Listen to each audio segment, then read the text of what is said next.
वजह से सैकड़ों की तादाद में खोए वहाँ। पूरी रात पूरा दिन हो गया, हमें अभी तक नहीं मिला, कोई भी नहीं मिला मुझे।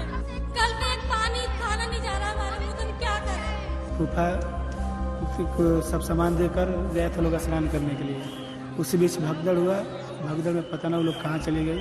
तो इतना भीड़ इधर से आया कि अब खोल में हम अपना बर्दाश्त कर रहे थे, भी चिल्ला रहे थे, नाम भी खोज रहे हैं, कहीं नाम पता भी कहीं जगह पर नहीं मिल रहा है।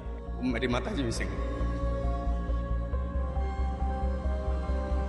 और पापा लेके आए थे नहलाने के लिए हम लोग को। जब भगदड़ हुआ नदी में से निकली, गंगा जी में से, और उसी दौरान भगदड़ हो गया। उसी में कहाँ चली गई कुछ पता नहीं। दोनों नहाने गए थे, उसके 5 मिनट बाद उसी घाट पे भगदड़ हुई। हमारी भाभी और मेरी माँ, वो लोग तड़प तड़प के मर गई, लेकिन पब्लिक लोग कोई ना, पुलिस ना अधिकारी कोई नहीं मेरी माँ को बचाया।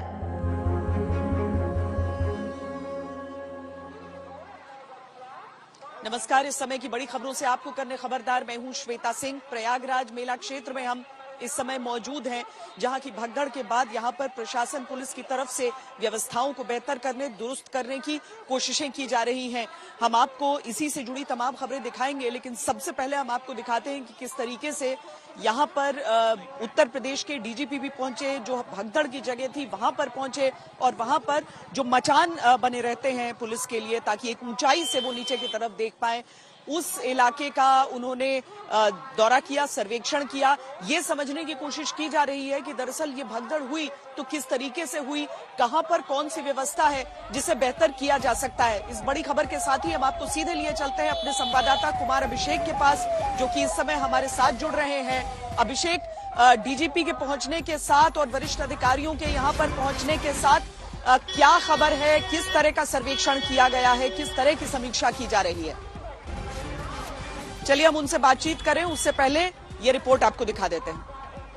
देखिए, जो निरीक्षण हुआ वो हादसे के बाद मुख्यमंत्री योगी आदित्यनाथ ने कल ही कह दिया था कि चीफ सेक्रेटरी और डीजीपी मौके का मुआयना करेंगे, और यही वजह थी कि डीजीपी के साथ साथ चीफ सेक्रेटरी मनोज कुमार सिंह और तमाम अधिकारी जो अमला था, चाहे वो प्रयागराज कमिश्नरेट क्यों हो या मेला के कुंभ अधिकारी के जो अधिकारी, उन तमाम अधिकारियों के साथ डीजीपी ने जाना कि आखिर यह घटना हुई तो क्यों हुई, किसकी लापरवाही, कहां पर भीड़ बढ़ गई थी जिसके बाद यह घटना हुई, और इसके साथ ही अगर ये घटना को कैसे अवॉइड किया जा सकता था। ये तमाम चीजें थी जिनको कि अधिकारी बहुत बारीकी से देखना, बारीकी से समझना चाह रहे थे, और इसीलिए डीजीपी खुद हर जगह पर मुआयना कर रहे थे, देख रहे थे कि कैसे इसको मैनेज किया जा सकता, क्योंकि अब अगला स्नान 3 फरवरी का जो शाही स्नान होना है वहां पर होना, बसंत पंचमी के मौके पर, और अगली बार कोई ऐसी चूक ना हो। क्राउड मैनेजमेंट में उत्तर प्रदेश पुलिस फेल हुई, ये बिल्कुल साबित हो चुका है कि 30 मौतों के बाद क्राउड मैनेजमेंट फेल था। दावे अधिकारी करते रहे कि हमने सब कुछ ठीक कर रखा है, लेकिन जब भीड़ बढ़ी, 10 करोड़ के स्नान के दावे किए जा रहे थे, लेकिन जब भीड़ बढ़ी तो वहां पर पूरा क्राउड मैनेजमेंट फेल हो गया। भीड़ कहां से जाएगी, कैसे जाएगी, इसका कोई रूट प्लान नहीं तैयार किया गया था। जो रास्ते रोके गए थे उन रास्तों को आखिर में खोलना पड़ा, 4 घंटे के बाद खोलना पड़ा, लेकिन तब तक हादसा हो चुका था। तो अब भविष्य में ऐसी घटनाएं ना हो, इसी को लेकर के समीक्षा करने के लिए DGP Prashant Kumar, chief secretary Manoj Kumar Singh के साथ तमाम अधिकारी पहुंचे हुए थे, और बारीकी से उन्होंने निरीक्षण किया। ये पूरा इलाका, आपको बता दें कि ये होल्डिंग एरिया पुलिस के लिए बना दिया गया है। ये बदलाव है कि यहाँ पर पुलिस, अगर कोई इमरजेंसी पड़ती है तो पुलिस के अधिकारी कहाँ रहेंगे, कैसे रहेंगे, और इमरजेंसी के वक्त पर कैसे, अगर कोई सिचुएशन बर्स्ट होती है तो उसको रोकने के लिए भी क्या कोशिशें की जाएंगी। न्यायिक आयोग का गठन किया गया है। मुख्यमंत्री के आदेश पर न्यायिक आयोग के सदस्य भी यहां पर पहुंचे। वो सबसे पहले पीड़ितों से मुलाकात करेंगे ताकि ये समझ में आ सके कि ये जो भगदड़ है वो हुई कैसे।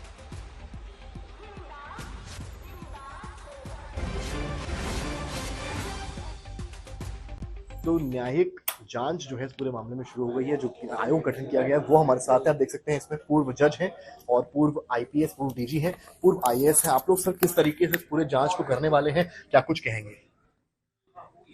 हम स्थल निरीक्षण करेंगे, उसके बाद सब जांच करेंगे, तभी कुछ कहेंगे, उसके पूर्व नहीं। जी सर, क्या कुछ कहा गया है इस चीज को लेकर? आप लोग प्लानिंग काहे के लिए क्या कहा सर? मतलब जो प्रकरण हुआ है, जो आप लोग स्पॉट पर भी विजिट करेंगे जहां पर पूरी भगदड़ हुई है, बताया कल जाएंगे। जी कल जाएंगे आप लोग वहां पर? जी जी। सर और क्या क्या चीजें आप लोग इसमें तथ्यात्मक तौर पर देख सकते मैंने हैं? आपको बता दिया कि आयोग ने आज कार्यभार ग्रहण कर लिया है जी, कल मौके पर जाएगा, इसके बाद जो स्थिति होगी आपको बताएंगे। सर आप कुछ कहना चाहेंगे? कारण देखने हैं, परिस्थितियां देखनी है और सुझाव देने हैं कि ताकि दोबारा रिपीट ना हो। ठीक है, बहुत शुक्रिया सर। तो दोबारा घटना ना रिपीट हो ये जिम्मेदारी है न्यायिक आयोग की, इसलिए तीनों वरिष्ठ अधिकारी कल पहुंचेंगे स्पॉट पर और आज से शुरू हो गई है जांच पड़ताल। कैमरामैन रोहित के साथ समर्थ श्रीवास्तव, लखनऊ, आज तक।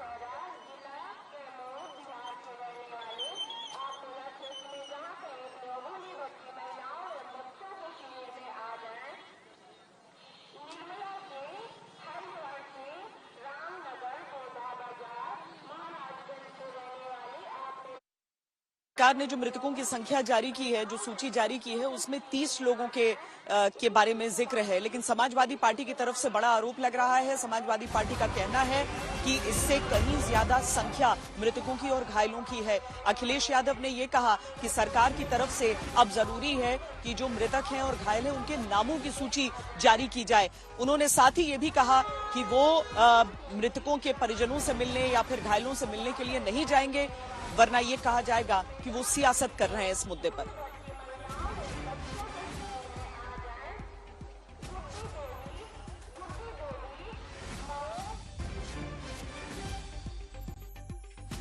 सरकार ने जितना प्रचार किया, सरकार ने उतना इंतजाम नहीं किया। इंतजाम सरकार के अच्छे होते तो शायद ये घटना न होती। जो बात ये कही जा रही थी कि इतने लोग श्रद्धालु आएंगे, लोग स्नान करेंगे, और कई सरकार के माध्यम से यहाँ तक आया कि ये अधिकारियों के लिए और खासकर जो सुरक्षा में लगे हैं उनके लिए ये मैनेजमेंट की स्टडी भी होगी, और उसके बाद ये घटना होना 25 लाख कम है और मदद करनी चाहिए।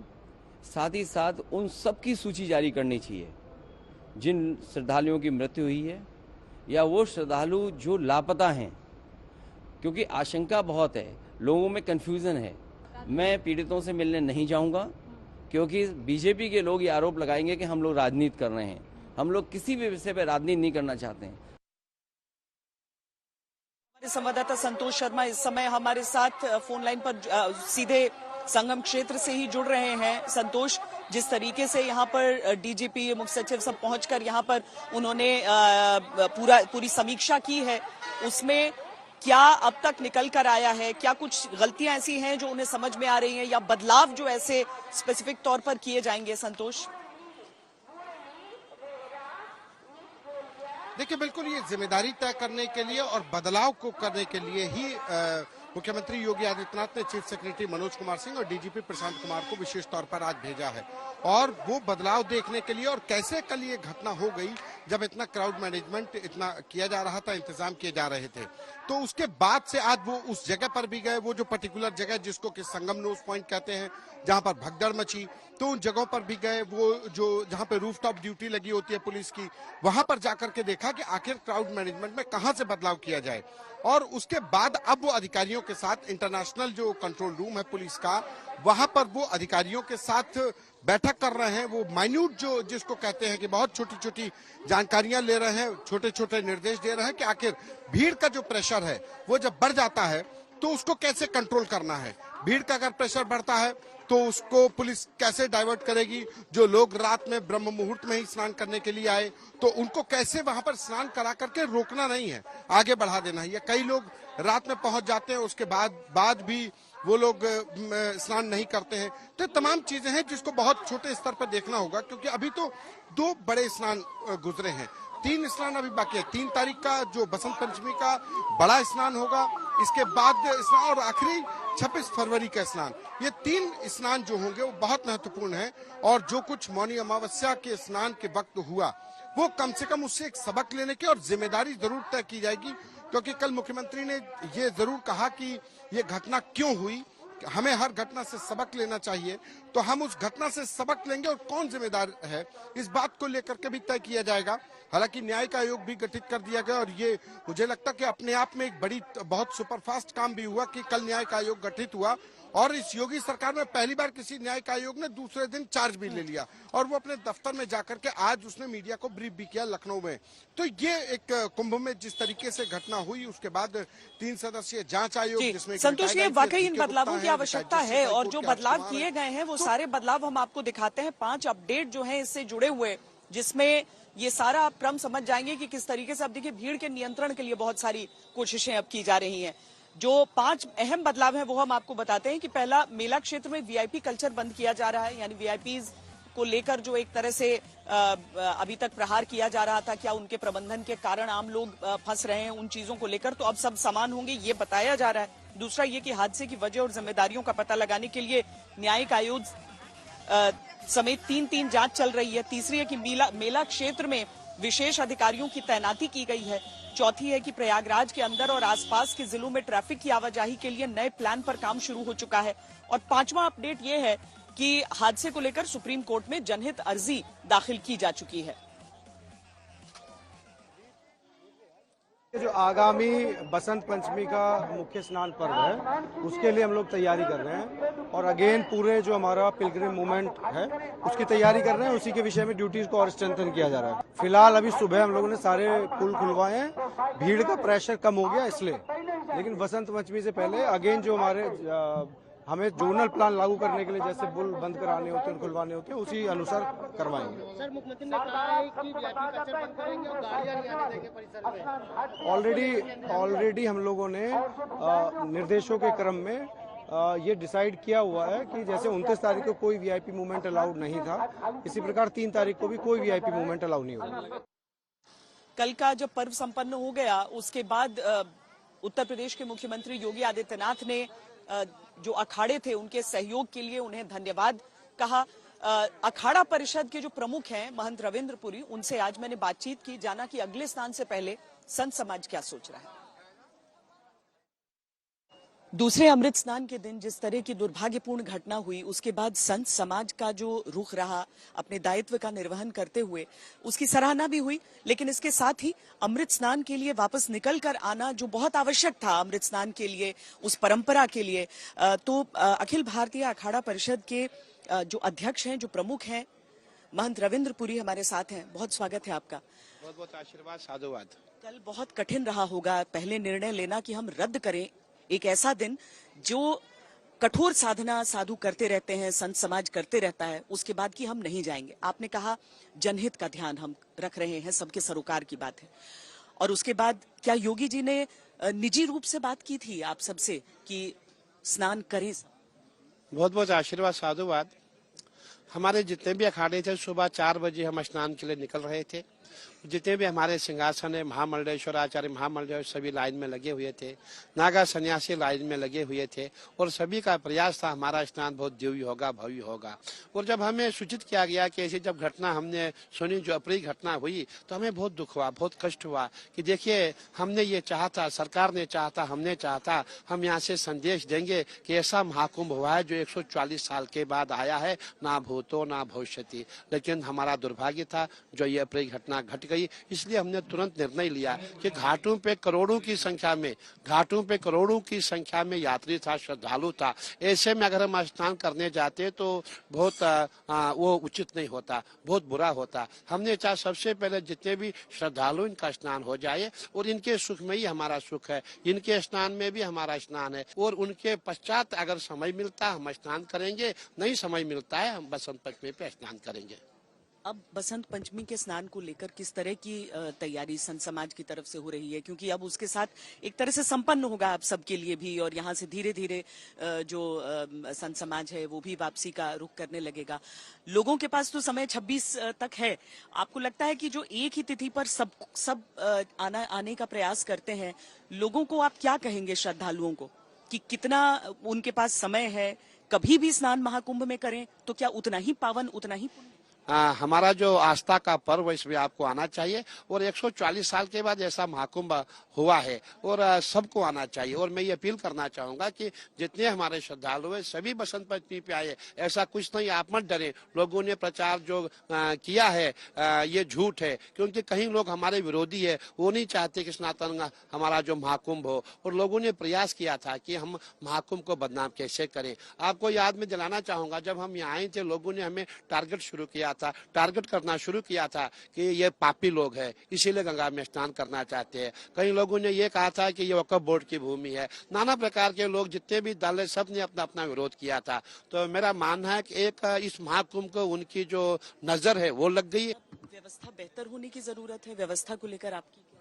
देखिए, मैं ये कहना चाहूंगा, देखिए हम करीबन 4 महीने से यहाँ आए हुए हैं। हमने देखा था सरकार का पूरा अच्छा प्रयास था, बहुत सुंदर प्रयास था और सरकार अपना अच्छा काम कर रही थी। हमारा मेला अधिकारी, हमारे मेला डीआईजी, मेला कमिश्नर, सभी ने अच्छा काम किया था और सभी प्रसन्न थे। सबका ये कहना था कि बहुत ही अच्छा कुंभ होगा और हमारा प्रयास था बहुत अच्छा कुंभ हो। लेकिन अचानक से ये जो देखिए, अब समस्या क्या होती है, डीआईजी ने खुद अपने हाथ में माइक लेके अनाउंस किया बहुत भीड़ हो रही है, आप पीछे हटे। लेकिन जितने भी आपको मैं याद दिलाना चाहूंगा कि आप जरा याद करना, एक बार नासिक का महाकुंभ था। उसी समय हमारे एक संत महात्मा बंगले पे बैठे हुए थे, उन्होंने चांदी के सिक्के फेंकने शुरू किए और वहां भी ऐसा ही हुआ था। वहां भी कई संख्या में लोग मर गए थे, घायल हुए थे। तो कभी कभी ऐसी घटना हो जाती है, लेकिन इसमें हम किसी को दोष दें, मैं समझता हूँ उचित नहीं। जब इतनी भीड़ होगी, जब भीड़ बैरिकेटिंग तोड़ रही है, आगे बढ़ रही है, अगर पुलिस लाठीचार्ज करती वो भी अलग बहुत बुरा मैसेज आता, उससे भी अच्छा मैसेज नहीं मिलता। इसीलिए प्रयास किया गया था कि कुंभ अच्छा हो, लेकिन अब जो होना था, जो अनहोनी होनी थी वो हो गई। अब इसके लिए क्या कह सकते हैं। धन्यवाद, बहुत आशीर्वाद, साधुवाद। जितनी बड़ी संख्या में लोग यहाँ पर आ रहे हैं कुंभ नगरी, उतनी ही बड़ी संख्या में लोगों को वापस भी जाना है। तो जिस तरीके से रेलवे स्टेशन पर भीड़ भाड़ की परिस्थितियां हैं, उस पर भी हमारी ये रिपोर्ट देखिए। मौनी अमावस्या के स्नान के बाद तमाम लोग वापस हो रहे हैं। इस वक्त हमारी मौजूदगी प्रयागराज के रामबाग रेलवे स्टेशन पर है। लाखों की तादाद में यहाँ लोग ट्रेनों के माध्यम से पहुंचे हैं और अब स्नान करके वापस जा रहे हैं। तस्वीरें जरा दिखाइएगा, किस तरह से लोग कतार में खड़े हैं। जबरदस्त भीड़ है रेलवे प्लेटफॉर्म्स पर और ट्रेनों के आने के पहले होल्डिंग एरिया में इन तमाम पैसेंजर्स को रोका जा रहा है। आप देखिए किस तरह से यहाँ पर कतारबद्ध तरीके से लोगों को खड़ा कराया गया है। रेलवे प्रोटेक्शन फोर्स के जवान जो हैं वो तैनात हैं और बैरिकेडिंग कर दिया गया है। इन लोगों को उसी वक्त भेजा जा रहा है प्लेटफॉर्म पर जब ट्रेन इनकी आने वाली हो।